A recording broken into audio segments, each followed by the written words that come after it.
கிறிஸ்துவுக்குள் பிரியமுள்ள சகோதர சகோதரிகளை, பலந்தரும் தெய்வன் எபிசோட் 1798க்காய் கர்த்தரை துதிக்கிறேன், மகிமைப்படுத்துகிறேன். இந்த நாளிலும் ஏசாயா 57ஆம் அதிகாரம் 21வது வசனத்தை நான் உங்களுக்காக வாசிக்கின்றேன். துன்மார்க்கருக்கு சமாதானம் இல்லை என்று தேவன் சொல்லுகிறார். துன்மார்க்கருக்கு சமாதானம் இல்லை என்று தேவன் சொல்லுகிறார்.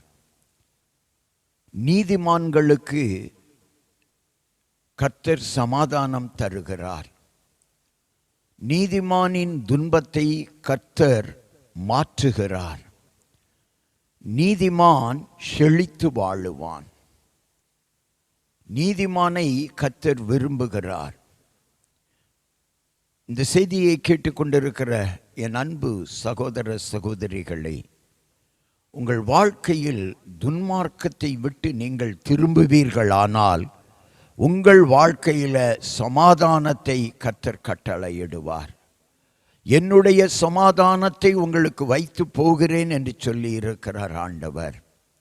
அவருடைய சமாதானத்தை நீங்கள் பெற வேண்டுமானால் அல்லேலூயா, கர்த்தரிடத்தில் வாருங்கள், அவர் உங்களுக்கு சமாதானம் தருவார். ஏசாயா தீர்க்கதரிசிக்கு வெளிப்படுத்துகிற பொழுதே அவர் சமாதானத்தின் தேவன், சமாதானத்தின் பிரபு என்று சொல்லி வெளிப்படுத்தப்பட்டிருக்கிறார். சமாதானமின்றி வாழ்க்கையில் வாழ்ந்து கண்ணீரோடு ஓடிக்கொண்டிருக்கிற உன் வாழ்க்கை மாறப்போகிறது. இயேசு அழைக்கிறார், வா. கண்களை மூடி ஜெபிக்கலாம். எங்களை நேசிக்கிற நல்ல தகப்பனை, இன்றைக்கு யார் யார் சமாதானமின்றி வாழ்ந்து கொண்டிருக்கிறார்களோ அவர்களை அல்லேலூயா தேற்றும்படியாக ஆண்டவருடைய கரத்தில் அவர்களை கொடுத்து ஜெபிக்கிறோம். சமாதானத்தை கட்டளையிடுங்கப்பா.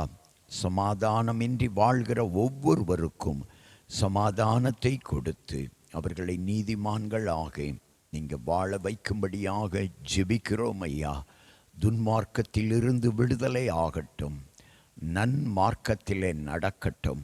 நன்மார்க்கமாகிய இயேசு கிறிஸ்துவின் வேத வசனத்தின்படி அவர்கள் வாழ்க்கை அமையட்டும். சமாதானத்தை கட்டளையிடும். இயேசுவின் நாமத்தில் ஜெபிக்கிறேன் பிதாவே, ஆமென், ஆமென்.